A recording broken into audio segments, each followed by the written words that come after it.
안녕하세요. 오늘 멀리서 오신 손님을 인터뷰해 모셨습니다. 제가 가끔 방송에서 언급한 적이 있는 분인데요. 프랑스 분이시고, 프랑스 역사 학자이시고, 역사 교수님이신데, 특이한 점은 박정희 대통령을 굉장히 존경하셔서 프랑스와 한국에서 박정희 대통령을 알리는 역할을 수년째 하고 계신 분입니다. 우리가 지금 경험해보지 못한 그런 국가적 어려움을 겪고 있고, 이럴 때일수록 우리가 이승만 대통령이나 박정희 대통령에 대해서 더 생각하게 되는데요. 이번 여름 휴가차 한국에 나오셨는데, 오늘 박정희 대통령에 대해서 이야기하고자 우리 세바스찬 벨탄 교수님을 본인 인터뷰해 보셨습니다. 시작하기 전에 이분에 대해서 제가 잠깐 설명을 드리면, 우선 2019년에 프랑스 고등학교 2학년 역사, 지리, 정치라는 과목의 교과서에 박정희 대통령에 대한 이야기가 크게 한 페이지가 실린 적이 있습니다. 이게 2019년 개정판이었는데, 이 교과서가 우리나라의 지학사, 교학사 같은 프랑스에서 가장 유명한 출판사의 교과서입니다. 세바스찬 교수님의 노력으로 이 박정희 대통령에 대한 그 이야기가 이렇게 프랑스 교과서에 실린 겁니다. 엄청난 일을 하신 거예요. 혹시 저 부분 좀 키워주시면, 박정희 대통령이 그 베를린 장벽을 보고 계시는 장면이거든요. 그러면서 그때 북한 사람들을 생각하셨다라는 그런 내용으로 이게 좀 실린 책입니다. 프랑스 교과서입니다.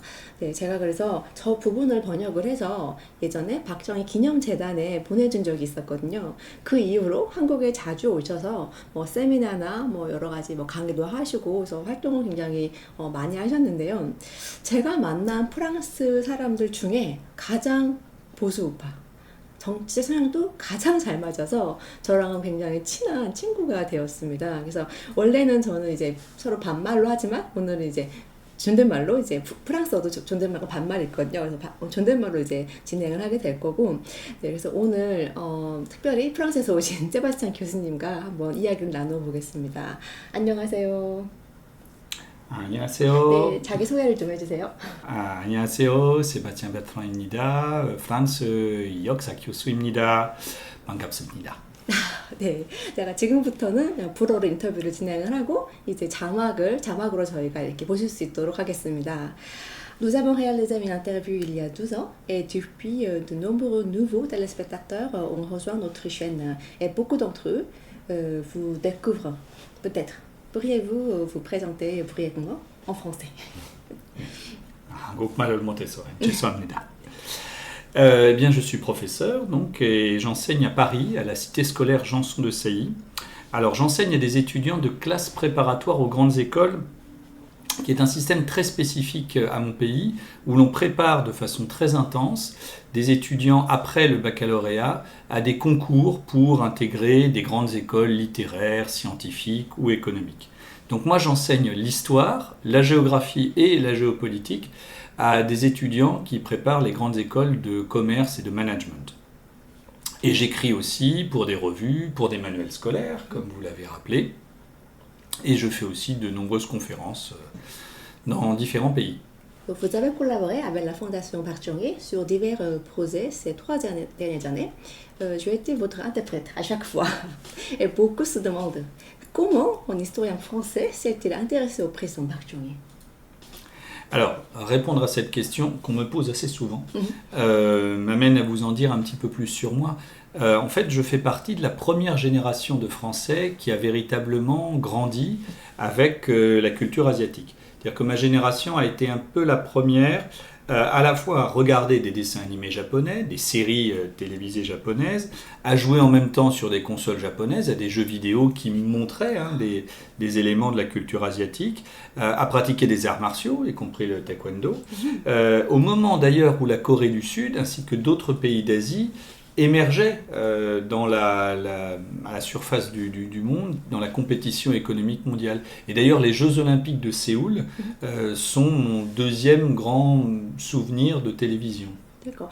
Et les Français à enfance. l'époque ont joué en fait sur les consoles japonaises, c'est un jeu vidéo. Donc, ah oui, c'était très populaire. D'accord. C'était très populaire et donc ça a contribué beaucoup à faire découvrir les mondes asiatiques. Pas seulement le Japon, mais aussi la Corée du Sud, la Chine qui commençait à s'ouvrir à cette époque. Donc, ça a été vraiment dans les années 1980-1990 un moment où en France, toute une génération de jeunes a pu mieux connaître, mieux appréhender par ces moyens-là les différents pays d'Asie. D'accord, Plus ça- que la génération de mes parents, pour laquelle il fallait faire vraiment un effort, si je puis dire, pour connaître ces pays-là.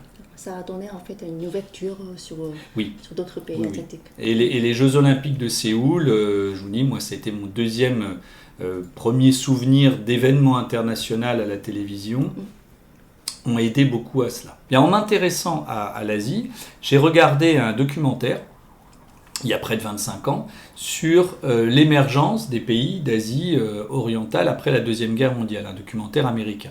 Et il y avait bien sûr une partie consacrée à la Corée du Sud, avec des images du président Park Chung-hee et un commentaire qui était d'ailleurs très critique. Et j'étais intrigué par ce personnage, et puis j'ai vu les images terribles du 15 août 1974, de cette tentative d'assassinat du président Park par Moon Se-gwang, et du moment justement où le président Park, qui a évité les tirs, se relève derrière son pupitre, où il s'était caché, et pendant qu'on emmène son épouse, qui est mortellement blessée par les tirs de l'assassin, regarde le public et annonce avec une voix très sobre Yorobundel Hadon Yegilol Kesok Agetsumida. Et là, ça m'a beaucoup impressionné et je me suis demandé quel était ce personnage qui faisait preuve d'autant de sang-froid. Mais à l'époque, je travaillais sur d'autres thèmes en histoire, donc ça ne fait vraiment que 10 ans que je peux travailler de façon plus approfondie sur le président Park. Oui, enfin, ça, je suis interprète, donc ça fait plus de 30 fois qu'on a répété. Oui, nous, on se connaît bien et vous connaissez bien cette petite mais anecdote. Quand même, c'est toujours intéressant.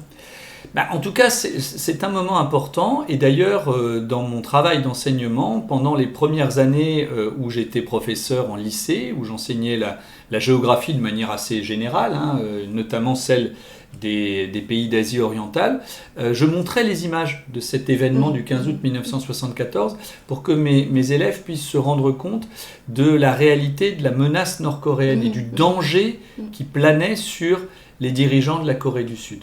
Et ça les impressionnait toujours énormément. Alors, vous êtes actuellement professeur d'histoire en France et tu as entendu dire que vous parlez également du président Park Chung-hee à vos étudiants. De quoi parlez-vous habituellement et y a-t-il un étudiant qui vous est resté en mémoire? Alors oui, en fait, depuis une dizaine d'années, j'ai beaucoup plus de possibilités de parler du président Park Chung-hee parce que dans le programme destiné à mes étudiants de classe préparatoire, on peut travailler et développer l'histoire de la Corée du Sud. Donc moi, je choisis de me concentrer sur deux aspects principaux de l'œuvre du président Park Chung-hee. D'abord, bien sûr, sa politique extérieure, puisque quand on enseigne la géopolitique, on doit évidemment travailler sur les aspects de politique extérieure. Et donc j'essaye d'analyser, de montrer à mes étudiants quel a été le projet du président Park qui voulait faire passer la Corée du Sud en quelque sorte de victime de la guerre froide à acteur majeur et indépendant de cette guerre froide. Et puis le deuxième aspect sur lequel je me concentre, c'est bien sûr sa politique économique, sa politique de modernisation du pays, puisque cela aussi, ça s'intègre dans le programme sur lequel je travaille avec mes étudiants. Voilà. En d'autres termes, j'essaye un peu de répondre à des questions finalement assez simples. Comment le président Park Chung-hee a-t-il fait passer un peu la Corée d'un pays archaïque à un pays moderne? En quoi a-t-il été visionnaire? Et en quoi sa vision du pays, sa vision du futur pour la Corée du Sud, s'inscrit-elle dans un contexte particulier, le contexte de la guerre froide, le contexte de développement du tiers-monde, puisque quand il est devenu président, le pays était encore très pauvre. Donc j'essaye de remettre tous ces éléments-là dans un contexte plus général et d'analyser cela avec mes étudiants, de manière à ce qu'ils puissent ensuite, après, bien sûr, réutiliser ces connaissances dans le cadre de leur formation. D'accord. Y a-t-il un étudiant qui vous est resté en mémoire? Alors, Ouais. il y en a eu plusieurs. C'est-à-dire qu'en fait, les étudiants souvent sont intéressés par ce qu'ils entendent parce que, et c'est normal, ils ne connaissent quasiment rien du président Park Chung-hee. C'est normal. C'est logique, hein, dans les programmes dans les programmes scolaires français, on s'intéresse plus à d'autres dirigeants qu'au président Park. Et souvent après, ils me posent davantage de questions, ils demandent des éléments complémentaires. Et je me souviens de l'un d'entre eux, Jimmy Housh, que j'ai eu entre 2022 et 2024, qui est maintenant dans une grande école de management, que je salue s'il me voit, qui avait été particulièrement intéressé par le destin de Park Chung-hee. Et d'ailleurs, il avait écrit à la fin de son parcours en classe préparatoire un texte sur le président Park, un très beau texte, très nuancé, où il évoquait un leader autoritaire, hein, bien sûr, mais aussi visionnaire. Un texte très touchant qu'avec sa permission, je cite parfois, parce que je trouve que c'est une vision intéressante de la part d'un étudiant français du début du XXIe siècle sur un dirigeant sud-coréen des années 60 et 70. Il faut toujours recontextualiser, ça c'est vraiment très important.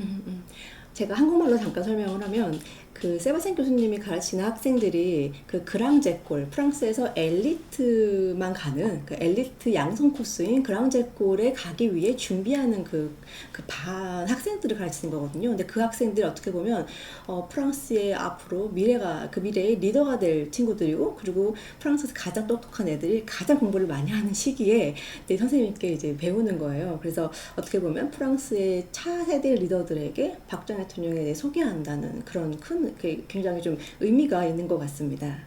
Actuellement, le président Park Chung-hee n'est pas correctement enseigné dans l'enseignement public coréen. C'est une réalité vraiment regrettable. Avez-vous des conseils à donner aux étudiants coréens qui ont encore des idées fausses? Alors d'abord, je vais être prudent. Moi, je ne connais pas toutes les écoles de Corée du Sud. Je ne peux pas me prononcer sur la qualité de l'enseignement de l'histoire dispensée sur le président Park. Je ne veux pas juger le travail de mes collègues sud-coréens. Ce serait très arrogant de ma part. Moi, je n'ai pas les compétences pour cela. Je les laisse faire, si je puis dire. Ce que je peux peut-être suggérer à des étudiants sud-coréens, c'est la même chose que je suggère à mes propres étudiants, finalement. D'abord de voir différentes sources, bien sûr, de s'intéresser à différents points de vue. Peut-être, ça peut être utile aussi de voir comment de l'étranger, depuis d'autres pays, on a écrit, jugé l'œuvre du président Park, de s'intéresser peut-être à la diversité de l'œuvre du président Park, puisque j'ai parlé de politique extérieure et de politique économique, ce sont les deux principaux aspects sur lesquels je travaille avec mes étudiants, mais il y a aussi eu une politique culturelle, une politique environnementale, une politique éducative, et ces éléments-là, me semble-t-il, doivent être aussi pris en compte. Donc peut-être pour les étudiants sud-coréens s'intéresser à cela, il y a des musées qui l'évoquent, ça me semble intéressant. Évidemment, parler de la vie politique sud-coréenne aussi durant cette période, qui n'était pas toujours facile. Et puis, une chose importante aussi, c'est peut-être d'essayer de ne pas essayer d'ailleurs de le faire, de parler avec les parents, les grands-parents, et pour ceux qui les ont encore, les arrière-grands-parents. Parce que ces gens-là ont vécu évidemment cette période, ces années 60-70. Et je crois beaucoup à l'approche intime, personnelle de l'histoire. C'est souvent cela d'ailleurs que les étudiants, les jeunes retiennent le mieux. Donc qu'ils n'hésitent pas à parler, à avoir de longues discussions avec leurs ascendants sur cette période. Parce que eux vont leur apporter un point de vue personnel, un point de vue plus vivant que des ouvrages. Ce sont des musées vivants, quoi. Oui, c'est la mémoire. Alors bien sûr, il ne faut pas confondre un témoin et la mémoire avec l'histoire. C'est pas la même chose. Hein. Il faut d'ailleurs, quand on est historien, il faut faire attention aux récits des témoins, parce que forcément, ces récits sont orientés, même parfois involontairement. Mais pour de jeunes Sud-Coréens, parler avec les parents, parler avec les grands-parents. Je sais qu'en Corée du Sud, la famille est importante, qu'on a du respect pour ses ascendants. Je crois que ça peut aider à s'intéresser davantage à cette période de l'histoire qui commence à être ancienne. Ça fait maintenant plus de 60 ans que le président Park a pris le pouvoir en Corée du Sud, et ça va bientôt faire ça fait, pardonnez-moi, ça fait plus de 45 ans maintenant que voilà, qu'il a quitté le pouvoir. Donc je pense qu'il faut entretenir aussi cette mémoire et le faire par le biais des personnes que l'on connaît le mieux, c'est-à-dire sa famille. Ça, je crois que c'est important.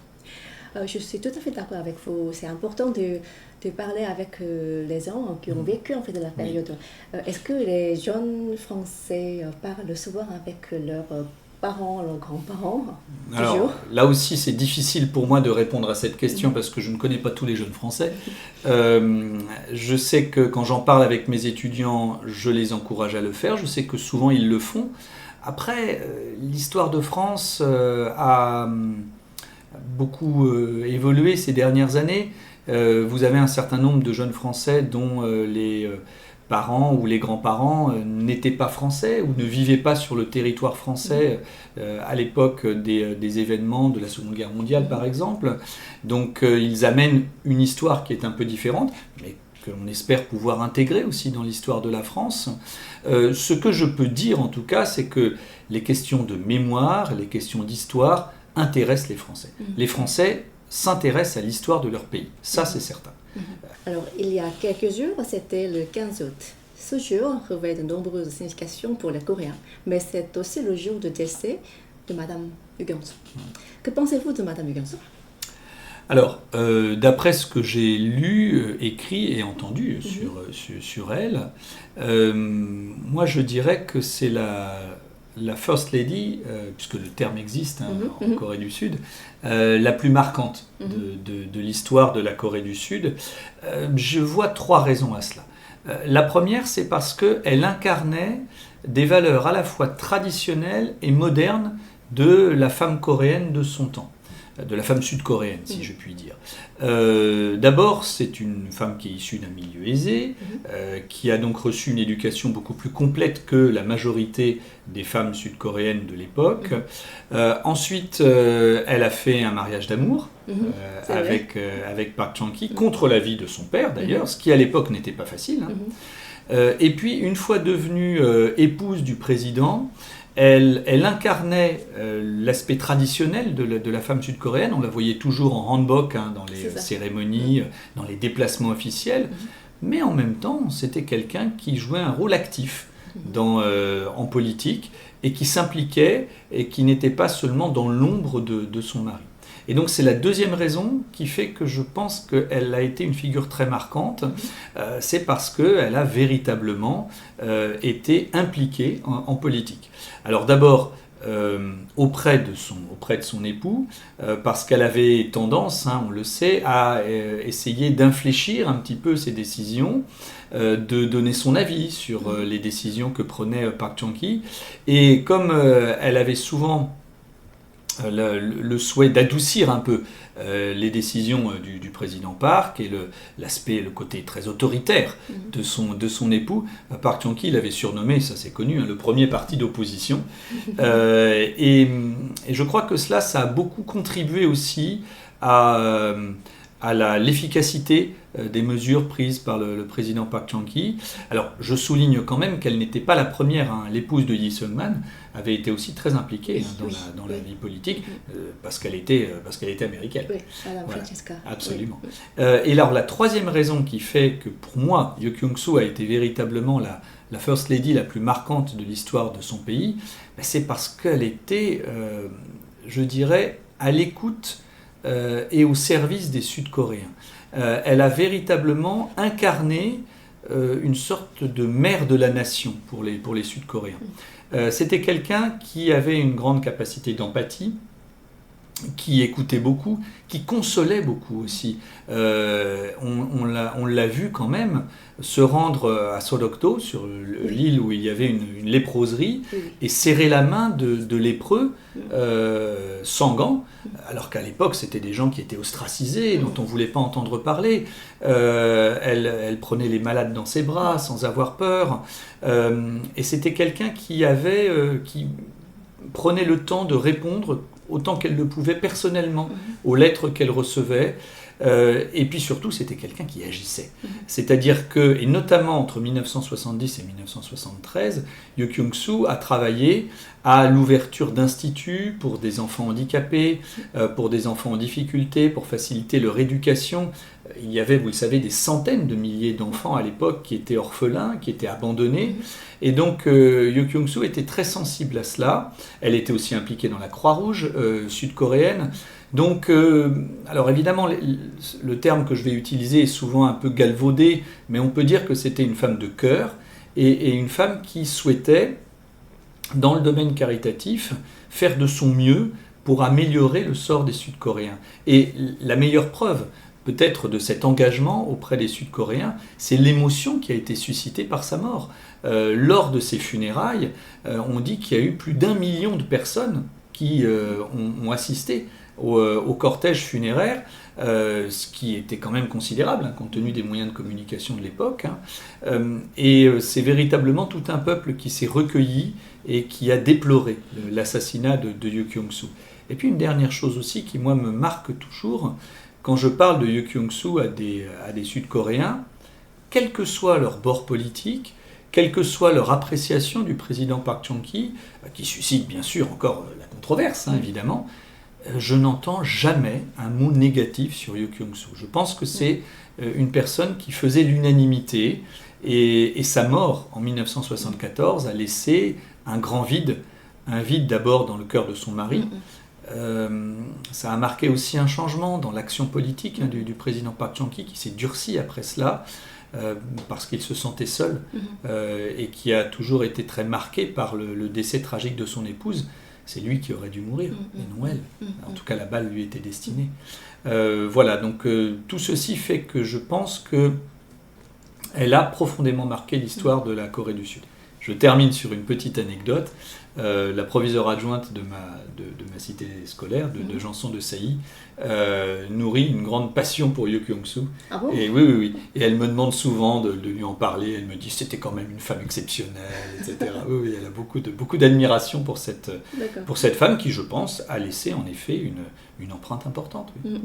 En fait, moi, tu n'as pas vécu l'époque, mais tu entends parler que les femmes d'alors, la vie des femmes de l'époque n'était pas facile. Non. En fait, les Coréens considéraient les hommes plus importants que les femmes à l'époque. En fait, le rôle de Yo Kyung-soo peut-être à améliorer la qualité de la vie des femmes. Oui, je pense. Alors, il faut faire attention et contextualiser. On ne peut pas parler de féminisme et on ne peut pas considérer que Yo Kyung-soo était féministe. Enfin, ça n'a pas de sens. Ça n'a pas de sens, bien sûr, à cette époque. Mais en effet, peut-être qu'à travers elle, vous me donnez une idée de recherche là. Il faudrait que je travaille là-dessus, mais peut-être qu'à travers elle, les femmes sud-coréennes ont eu le sentiment qu'elles pouvaient, elles aussi, s'impliquer en quelque sorte en politique. Bon, elle ne l'était pas directement, puisqu'elle n'était que l'épouse du président, bien sûr, mais s'impliquer en politique, peut-être réaliser de grandes choses, et cela probablement contribuer à faire évoluer les choses, oui, sans doute. Mais je reste prudent, là, je vous donne des hypothèses. Je n'ai pas encore assez travaillé la question, je me suis concentré vraiment sur les actions qu'elle a menées et surtout sur l'image qu'elle laisse en politique extérieure. Alors, l'histoire me semble toujours ironique. Pourquoi? Parce que, alors, lorsque Park Chung-hee était président de la Corée du Sud, c'était Carter aux États-Unis. La politique de Carter a encore accru les tensions dans la péninsule coréenne. Les États-Unis n'étaient plus un partenaire fidèle pour la Corée du Sud à l'époque. Donc, le président Park Chung-hee a constamment cherché à surmonter cette difficulté de politique extérieure, n'est-ce pas? Oui, alors Park Chung-hee était parfaitement conscient, mais dès son arrivée au pouvoir en 1961, qu'il ne fallait pas rester confortablement installé à l'abri sous le parapluie états-unien, ni devenir trop dépendant d'une superpuissance comme les États-Unis, parce que les États-Unis, comme tous les États du monde, pour reprendre les mots du général de Gaulle, n'ont pas d'amis, ils n'ont que des intérêts. Donc, oui, ça c'est la réalité de la géopolitique. C'est ça. Donc, le président Park Chung-hee met en place, dès le début des années 60, une politique extérieure très particulière, avec une diplomatie que j'appelle une diplomatie de cercle, et ce à l'échelle mondiale. Il y a d'abord, autour de la Corée du Sud un cercle asiatique. C'est-à-dire que Park va renouer les relations diplomatiques avec le Japon, développe ses relations avec les pays non communistes d'Asie de l'Est et du Sud-Est.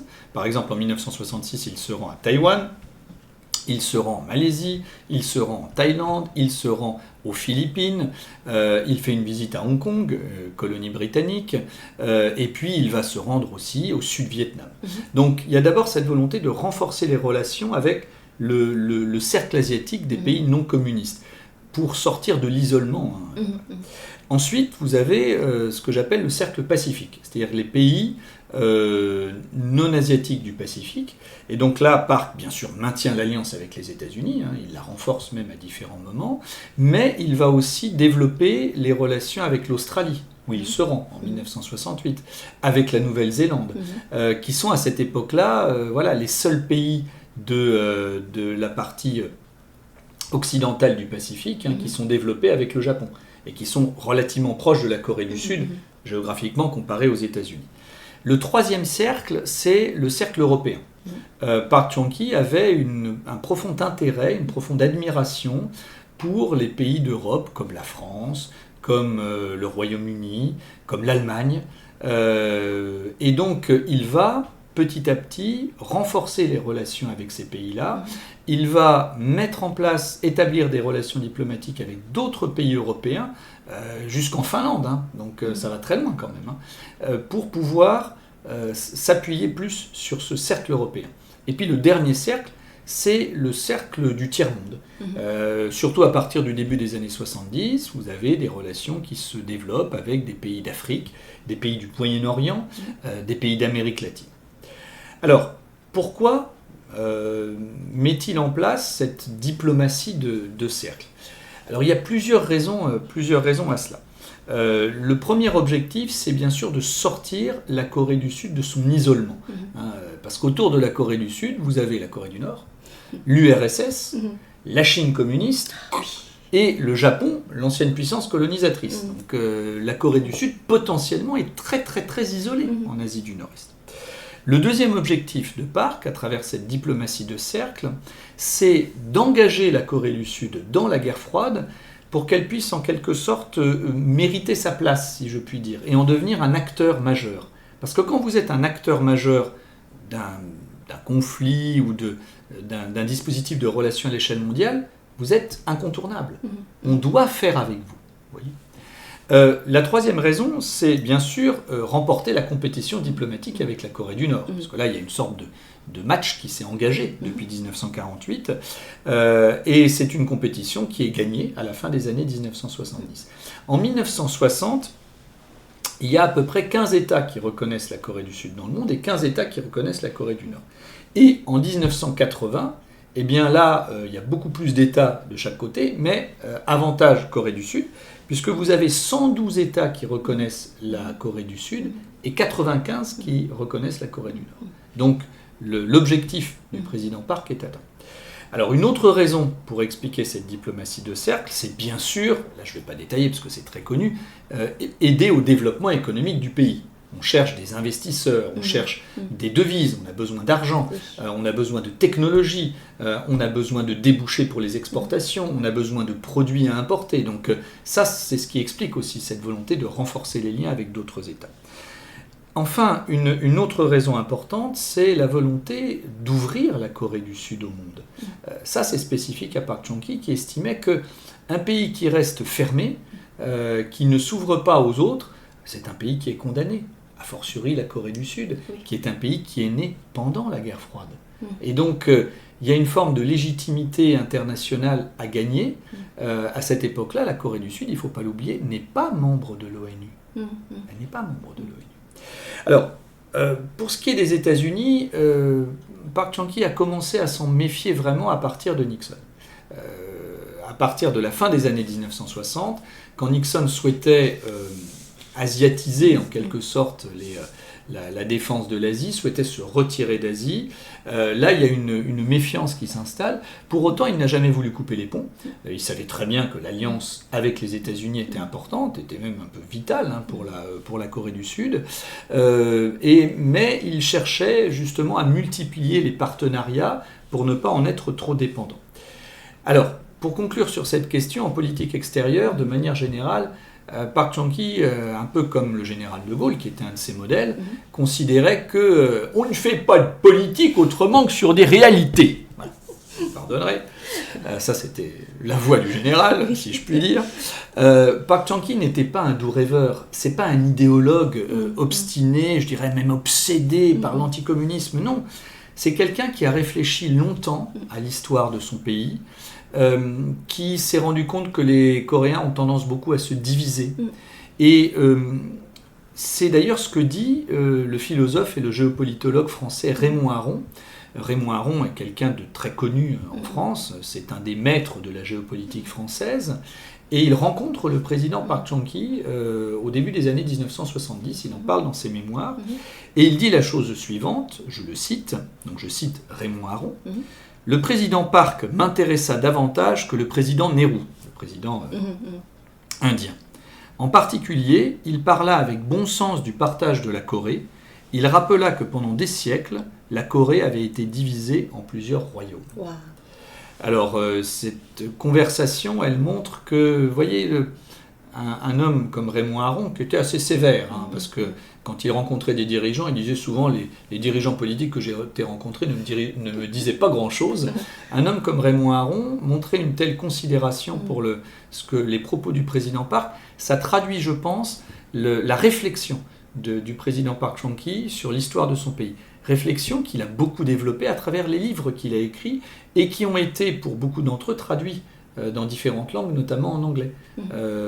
Voilà. Et lire ce qu'a écrit le président Park, je crois que c'est très formateur pour mieux comprendre les ressorts de sa philosophie politique. D'accord. Je ne savais pas que Raymond Aron a écrit quelque chose sur Park Chung-hee. Si, dans ses mémoires. D'accord. Et il en parle. Alors, il ne donne pas de date, donc moi j'en ai déduit que c'était probablement au début des années 70, ça s'est probablement passé aussi dans la deuxième moitié des années 60. Bon, ça n'a pas grande importance, mais cette rencontre-là, je vais voir d'ailleurs si je peux trouver des détails sur ce qui s'est dit précisément. Elle a dû être probablement passionnante à suivre. J'aime beaucoup le livre, l'œuvre de Raymond Aron, l'opinion des intellectuels. Tout à fait. Il était tout en contre avec Sartre. Oui, on le voit aujourd'hui, c'est quelqu'un, déjà à l'époque, qui était très estimé et très respecté, mais quand on fait de la géopolitique, il faut lire et relire Raymond Aron, qui a une approche réaliste, souvent des choses. Bon, c'est un enfant de la guerre, c'est quelqu'un qui a vécu une grande partie de la guerre froide, il est mort en 1983, et je pense que son œuvre continue aussi à inspirer, bien sûr, les penseurs de la géopolitique actuelle, bien sûr. La formule du général de Gaulle n'a pas d'amis, mais n'a que des intérêts. Ça me touche beaucoup. Je pense qu'on doit retenir cette formule. Oui, c'est triste d'une certaine manière. On aimerait que la géopolitique mondiale soit davantage, peut-être, surtout quand on est français, on est très sentimental, comme les Coréens. On aimerait que la géopolitique mondiale soit davantage une affaire d'amour, d'amitié et de sentiments. Mais malheureusement, voilà, la réalité. La réalité est la suivante, un État est mu d'abord et avant tout par ses intérêts. Et c'est d'ailleurs en défendant ses intérêts et en défendant avant tout et surtout ses intérêts qu'un État devient puissant. Aucune grande puissance, aucune superpuissance n'a d'abord pensé aux intérêts des autres avant de penser aux siens. Ça n'a pas de sens. Sinon un État ne peut pas exister. Je le dis souvent à mes étudiants qui parfois me parlent de tel ou tel État en disant « Ah, mais eux, ce sont des égoïstes ». Je dis « Mais tous les États sont égoïstes. Tous les États pensent d'abord à leurs propres intérêts. » Il faut. La question importante, c'est comment nos intérêts seront-ils les mieux défendus ? Est-ce en étant des alliés fidèles ? Est-ce en se lançant dans des conflits ? Est-ce en privilégiant la négociation ? Voilà. Comment est-ce qu'on va défendre le mieux possible nos intérêts à court terme, à moyen terme et à long terme. Ça, ce sont des paramètres à prendre en compte. Et je crois que le président Park Chung-hee, par son action en politique extérieure, prenait ces paramètres en compte. C'est quelqu'un qui s'est beaucoup concentré sur le long terme et qui a souvent écrit que son action était véritablement mue par cette idée. Qu'est-ce que les générations futures diront de moi? Qu'est-ce que les historiens diront de moi? Autrement dit, quelle trace ce que je fais maintenant va laisser dans le futur en Corée du Sud? Voilà, ça a été un des ressorts de son action politique. Ce qui m'était surprenant, c'est que vous en sachiez plus sur l'histoire moderne de la Corée, notamment sur la situation intérieure et internationale sur le président Park Chung-hee, que moi. Et ce qui m'était encore plus surprenant, c'est que vous en sachiez plus sur le drama coréen que moi. Nous avons brièvement parlé du Reply 1988, et je pense que les années 1980 ont été l'époque la plus romantique, la plus pleine d'espoir et la plus heureuse pour les Coréens dans l'histoire moderne de la Corée. Les années 1980, pleines d'espoir, ne sont pas tombées du ciel. Selon vous, quel a été le moteur qui a rendu cette époque possible?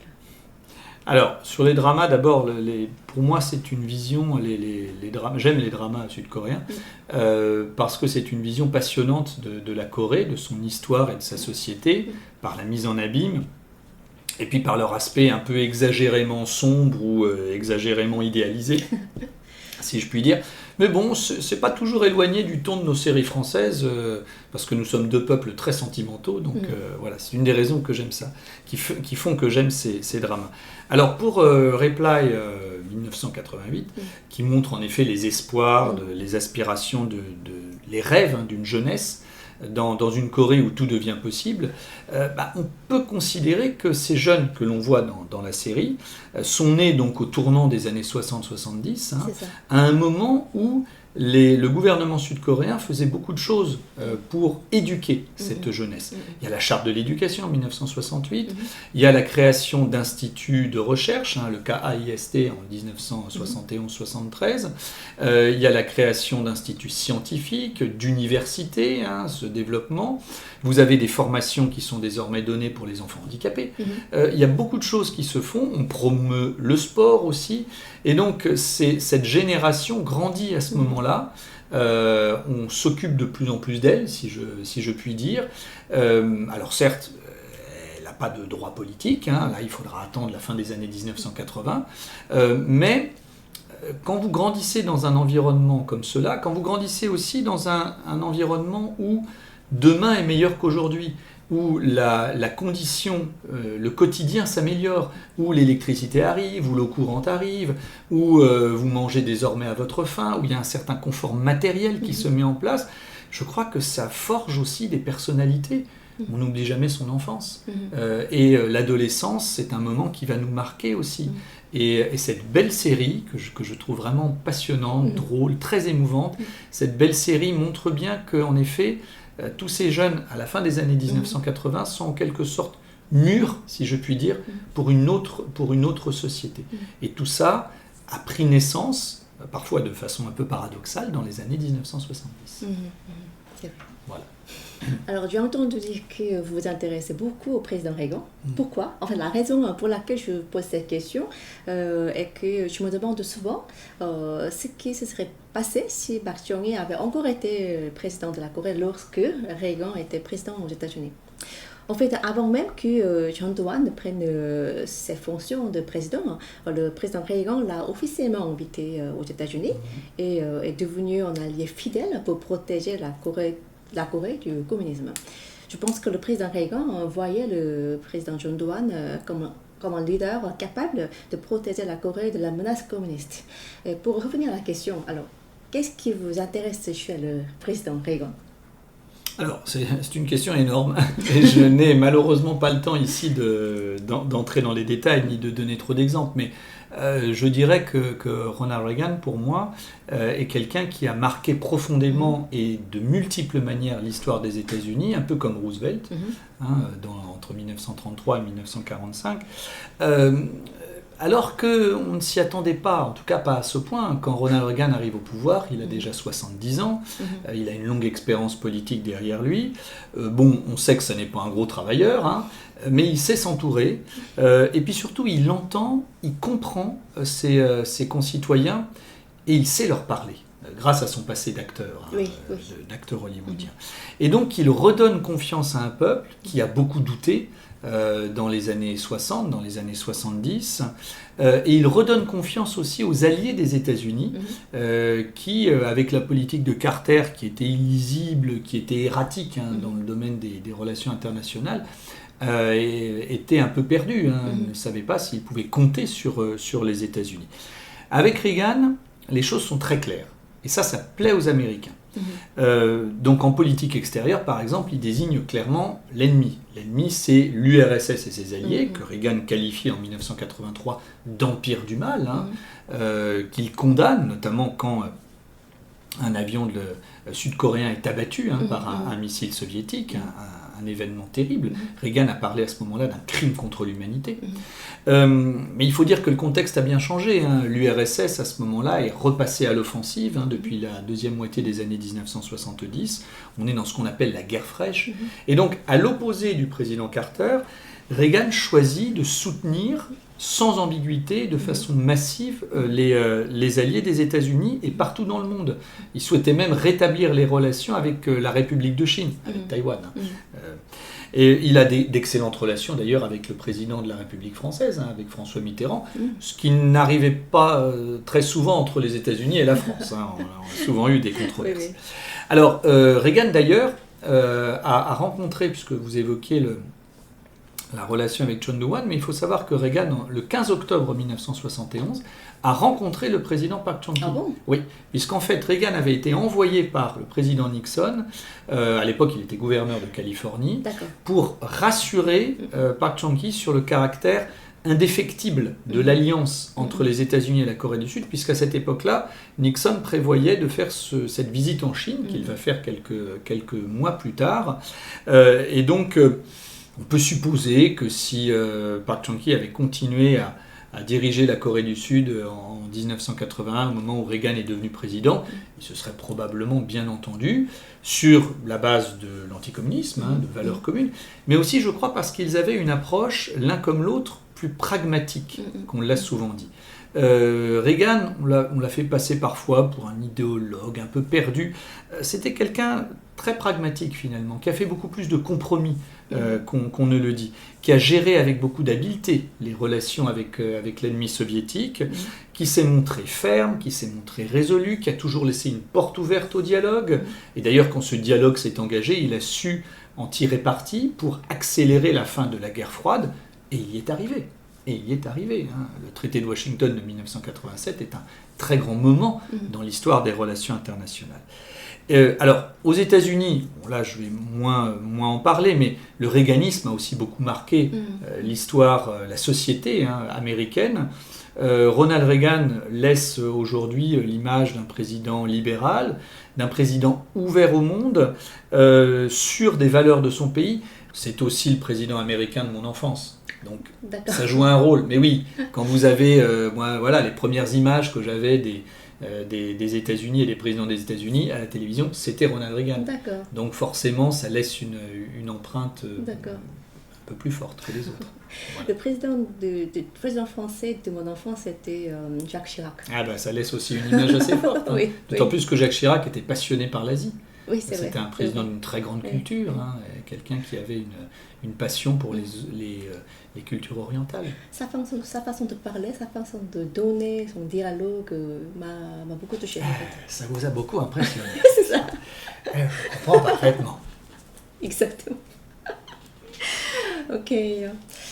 Alors, chez nous, chez MPK, nous pensons qu'une réévaluation du président Lee Seung-ma et de la 5e République de Corée est essentielle pour surmonter les difficultés actuelles. et passer au niveau supérieur.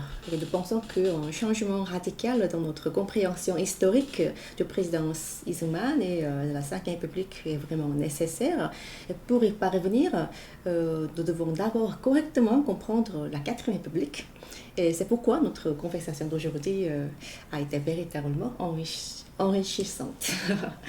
Alors, Merci. nous prévoyons de collaborer sur des projets passionnants à l'avenir, n'est-ce pas? Oui, oui, oui.